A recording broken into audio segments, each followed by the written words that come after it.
रहा हूं वो ये कि आप दूसरों के अनुभव भी मत सुनिए।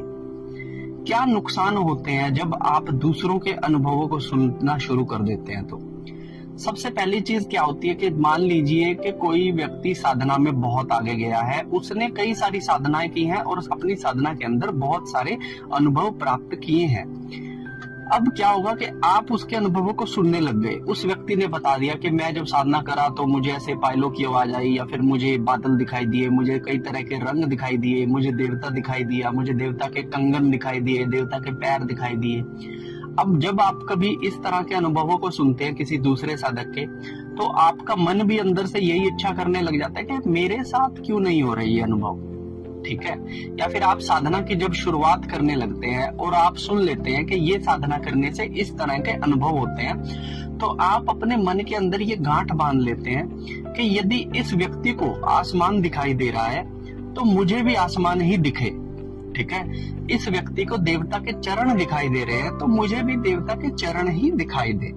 और ऐसा करने से क्या हो जाता है, मैंने देखा है पिछले 6 साल में जब मैं साधकों के साथ साधना करता था तो हर एक साधक के अनुभव अलग होते थे। फॉर एग्जाम्पल, मान लीजिए किसी ने काली की साधना की, किसी को काली बहुत उग्र रूप में दिखती थी और किसी को काली बहुत ही शांत रूप में दिखती थी, ठीक है। किसी को ब्लू कलर दिखता था और किसी को जैसे आसमान में बिजली चमक रही हो इस तरह की चीजें दिखती थी, और किसी को तो छोटे छोटे फूल दिखाई देते थे सफेद और पिंक कलर के। ब्लू कलर का कोई नाम नहीं था, सफेद और पिंक कलर के फूल दिखाई देते थे। तो अब अगर हम ये सोच ले कि सामने वाले को अगर ब्लू कलर दिख रहा है तो मुझे जब तक ब्लू नहीं दिख जाएगा मेरी साधना मतलब सफल हो ही नहीं रही। इस चक्कर में साधक क्या करता है कि साधक अपने ध्यान को जहां देवता पे लगाना चाहिए वो ब्लू कलर पे लगाना शुरू कर देता है।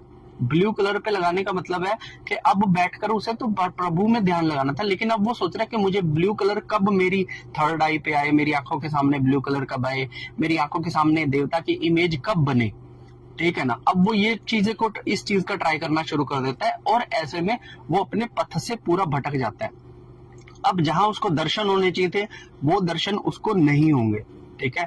साधक को चाहिए था कि वो अपनी साधना में लीन रहे, उसको जो अनुभव हो रहे हैं सिर्फ उन्हें महसूस करे और वहीं पर छोड़ दे, किसी के साथ शेयर ना करे, ठीक है। लेकिन उसने दूसरे के अनुभव सुन के अपने साथ भी मन में ये गांठ बार ली कि जो अनुभव उसको हुए मेरे साथ वो अनुभव होंगे तो मुझे फायदा होगा, वरना मुझे। तो ऐसे में साधक अपने साधना पथ से भ्रष्ट हो जाता है और अंत ये होता है कि साधक को किसी भी चीज का अनुभव नहीं होता और वो साधना आज नहीं तो कल, साल बाद या 2 साल बाद जो साधना है वो छोड़ देता है।